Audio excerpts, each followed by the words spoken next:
लोकसभा निवडणुकीमध्ये बीड लोकसभा निवडणूक अतिशय चर्चेत राहिली। विशेष करून भारतीय जनता पार्टीसाठी ही निवडणूक चर्चेत राहिली। आता महाराष्ट्रात येत्या 2-2.5 महिन्यातच विधानसभा निवडणूक होणार असल्याने पुन्हा एकदा बीड जिल्हा चर्चेत आलाय। या बीड जिल्ह्यातील केज विधानसभा मतदारसंघ अनुसूचित जातीसाठी राखीव मतदारसंघ आहे। या मतदारसंघात आगामी विधानसभा निवडणुकीसाठी भारतीय जनता पार्टीमध्ये रस्सीखेच पाहायला मिळतेय।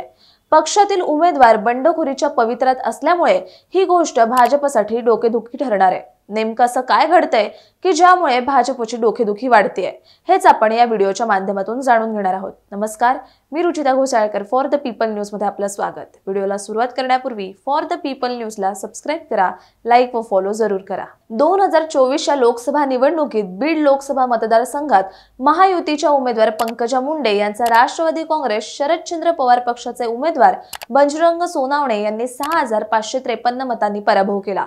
ही निवडणूक अतिशय अतितटीची झाली होती। याच लोकसभा मतदारसंघातील केज विधानसभा मतदारसंघातून पंकजा मुंडे यांना केवळ 1,09,360 मतं मिळाली होती, तर राष्ट्रवादी काँग्रेस शरदचंद्र पवार पक्षाच्या बजरंग सोनावणे यांना पंकजा मुंडे यांच्यापेक्षा 14,000 मतं अधिक मिळाली होती। राज्यात सत्ता असतानाही आणि केज मध्ये भाजपच्या नमिता मुंदडा आमदार असतानाही मतदारसंघात विरोधी पक्षाच्या उमेदवाराला मताधिक्य मिळाले होते। त्यामुळे आगामी विधानसभा निवडणुकीत केज मतदारसंघात भाजपला बाजी मारायची असेल तर अधिक प्रयत्न करावे लागणार हे निश्चित आहे। केज विधानसभा मतदारसंघ हा अनुसूचित जातीसाठी राखीव आहे।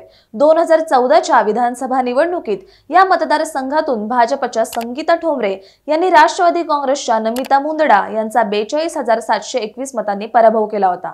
तर 2019च्या विधानसभा निवडणुकीत राष्ट्रवादी काँग्रेसची साथ सोडून आलेल्या नमिता मुंदडा यांना भाजपाने उमेदवारी दिली होती। त्यावेळी भाजपच्या तत्कालीन आमदार संगीता ठोंबरे यांचं तिकीट कापण्यात आलं होतं। या निवडणुकीत राष्ट्रवादी काँग्रेसकडून पृथ्वीराज साठे यांना तिकीट मिळालं होतं, परंतु निवडणुकीत त्यांचा नमिता मुंदडा यांनी 32,909 मतांनी पराभव केला होता।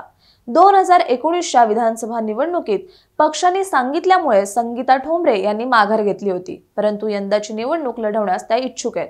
मराठवाड्यातील मराठा विरुद्ध ओबीसी असा संघर्ष सुरू असतानाच संगीता ठोंबरे यांनी मराठा आंदोलक मनोज जरांगे यांची घेतलेली भेट भाजपसाठी डोकेदुखी ठरू शकते। भाजपकडून संगीता ठोंबरे यांना उमेदवारी मिळाली नाही तर त्या अपक्ष निवडणूक लढवतील आणि याचा मोठा फटका भाजपला बसेल। तर अजित पवार यांनी राष्ट्रवादीत बंड केल्यानंतर पृथ्वीराज साठे हे शरद पवारांसोबत गेलेत। आगामी विधानसभा निवडणुकीसाठी पृथ्वीराज साठे हे इच्छुक असून त्यांनी या मतदारसंघात दौरे सुरू करून कामाला सुरुवात केली आहे। पक्षाकडून आदेश आल्यास मी निवडणूक लढवणार असल्याचं त्यांनी सांगितलंय।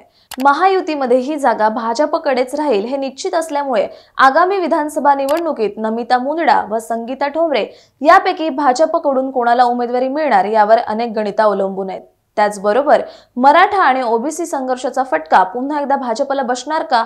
लोकसभेप्रमाणेच विधानसभेलाही मनोज जरांगे फॅक्टर इथे चालणार का हे पाहणं महत्त्वाचं राहणार आहे। याविषयीचं तुमचं मत कमेंट करून सांगा। व्हिडिओ आवडल्यास लाईक करा आणि फॉर द पीपल न्यूजला YouTube, फेसबुकवर सबस्क्राइब, लाईक व फॉलो करायला विसरू नका। धन्यवाद।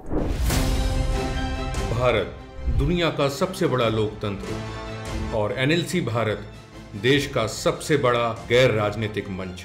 शक्तिशाली लोकतंत्र के लिए राहुल कराट का सार्थक कदम। मुंबई में हुआ ऐतिहासिक प्रथम राष्ट्रीय विधायक सम्मेलन।